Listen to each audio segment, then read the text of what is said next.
But one of the other things that's coming to an end, John, is this huge slush fund of stuff that was being paid for by the U.S. aid that is now being taken over by DOGE, which is going through and finding amazing things here. Republican Senator Joni Ernst this week went through and found tons of examples of willful sabotage that U.S. aid engaged in their time, which even included millions of dollars to fund research in that Wuhan coronavirus lab.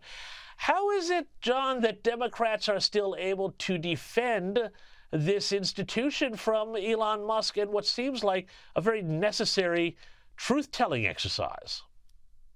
Well, the smarter ones like Rahm Emanuel or Obama strategist David Axelrod are saying, let's not defend them too much because there are other things we have to defend. The real scandal is not $21 million for Sesame Street in Iraq. The real scandal is what Musk has already found at the Treasury Department. The Treasury payment officers were told, you will approve every payment, no matter who it is to. So fraudulent groups, terrorist groups are receiving money. Literally, Musk has interviewed people in the Treasury who say, I never rejected a payment in my entire career.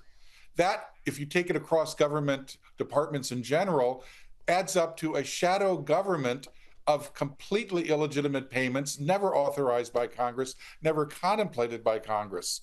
The Pentagon, which is something that conservatives support, but frankly should question when they have found it failed its last 7 audits. The Pentagon can't account for its own money. The government is running 2 separate tracks, a track where it sends out checks to people, Social Security, Medicare, people like that track. And then there's a lot of these other programs that are an automatic pilot and nobody knows what they're doing and how they're spending it. It's just unbelievable. But also unbelievable has been some of the reaction to all of this. And I want, particularly coming from the left, I want to get your reaction here to what Congresswoman LaMonica McIver had to say earlier this week. Have a look at this.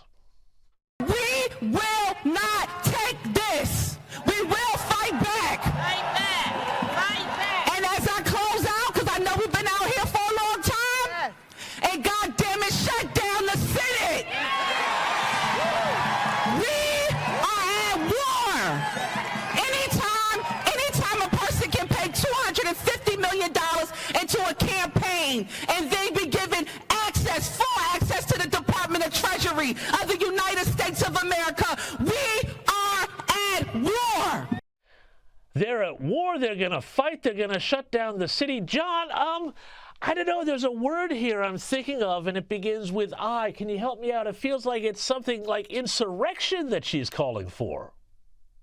Well, Donald Trump has successfully done something no one thought possible.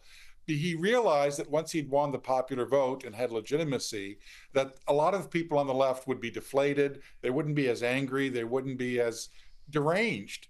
So what has he done to create a new source of distraction, a new shiny object for them to focus on and be deranged about? He's created Musk derangement syndrome.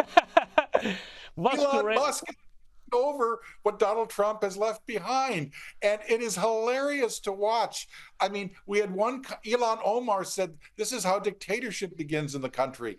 Esquire magazine has said the solution to Elon Musk is deport him, arrest him, or at least tax him until his eyeballs bleed. I mean, this is crazier than even Trump derangement syndrome. John Fund, I think we finally found an immigrant the left doesn't like. Thank you so much for joining me on the U.S. Report. See you next time.